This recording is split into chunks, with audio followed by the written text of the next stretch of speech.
वो इनकाउंटर कुछ यूँ था कि मॉडल कॉलोनी की तरफ से कराची एयरपोर्ट की तरफ एक सिंगल बहुत छोटी सी रोड आती थी, सिंगल रोड थी, उसमें सिंगल गाड़ी चल सकती थी। अभी तो दो तरफा रोड हो गई है वहाँ। तो कब्रिस्तान की तरफ से एक आ रही थी वहाँ से वो कार।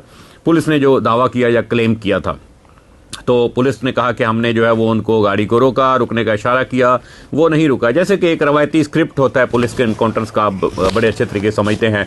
तो हमने जनाब फायरिंग की, जवाबी फायरिंग हुई। उस जवाबी फायरिंग के अंदर जो है वो कार में सवार 5 लोग मारे गए। जब उनको आइडेंटिफाई किया गया तो शनाख्त उनकी फारूक दादा के नाम से हुई। लगभग 5 से 6 घंटे तक वहाँ वो लाशें उसी तरह पड़ी रहीं और बड़ी उस पर फिल्मबंदी की गई। बड़े बड़े लोग, अफसरान आए सारे। बुनियादी तौर पर क्या था कि इनको पता था कि कौन है। गाड़ी के अंदर पड़े हुए लोगों को शनाख्त कैसे किया जा सकता था?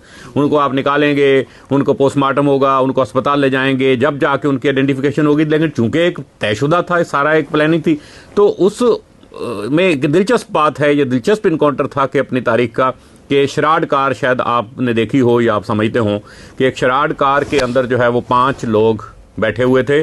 फारूक दादा जैसे बड़े मोटे ताज़े अच्छे खासे यानी कि हेल्दी लोग थे वो।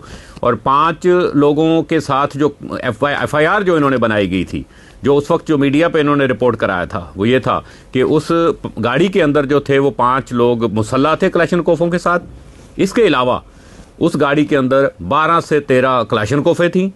इसके अलावा उस गाड़ी के अंदर रॉकेट लॉन्चर थे। उसके अलावा उस गाड़ी में 5000 के करीब जो था वो बुलेट्स थी और पता नहीं क्या कुछ, यानी कि इन्होंने जो उसमें वो सजाया था और उसकी तस्वीरें बनवाई थी, ये सारा उस शराड कार के अंदर था। मेरा मुद्दा ये है, मैं जो कहता हूं कि आज भी शराड कार आप कहीं से भी उठा लें, किसी भी उसी मॉडल की शराड कार आप उठा लें, उसके अंदर आप इतना असला गोला बारूद रख दें, रॉकेट लॉन्चर रख दें और उस गाड़ी के अंदर फिर 5 लोगों को बिठा दें। आप ये मुमकिन ही मुझे नजर नहीं आ रहा। लेकिन अगर किसी भी तरीके से आप ये सारा मटेरियल और सारे लोगों को उस गाड़ी के अंदर आप रख देते हैं, बिठा देते हैं, वो गाड़ी चलने के काबिल नहीं होगी, चल नहीं सकेगी। चलेगी भी तो ड्राइव कैसे करेगा कोई बंदा उसको इतने उसके साथ? चलो अगर ये कर भी लेगा सारा कुछ, भाई वो आ भी रहे हैं और वो मशकूक हैं, तो वो पुलिस के ऊपर दूबदू फायरिंग कैसे करेंगे? बात ये थी उसके अंदर रॉकेट लॉन्चर है, गोलियां हैं, सब चीज़ें, और उस गोली वो चलनी थी। गोलियों से जो पुलिस की जानिब से जो गोलियां की गई, अंदर से क्या फायर हुआ, अंदर से कोई वो नहीं था। एग्जामिन जब हमने देखा था गाड़ी का कि अंदर से गोली चलने की कोई यानी शवाहिद ऐसे नहीं थे कि अंदर से तो गोली चली हो, कहीं ना कहीं से कोई बॉडी को फाड़ेगी, लेकिन सारी गोलियां बाहर से लगी थी।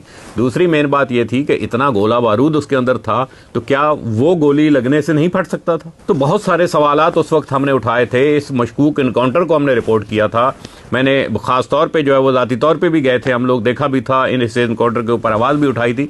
बात ये थी, जाहिर है उस वक्त MQM के लोग इसी तरीके से पे दर पे इनकाउंटर्स हो रहे थे।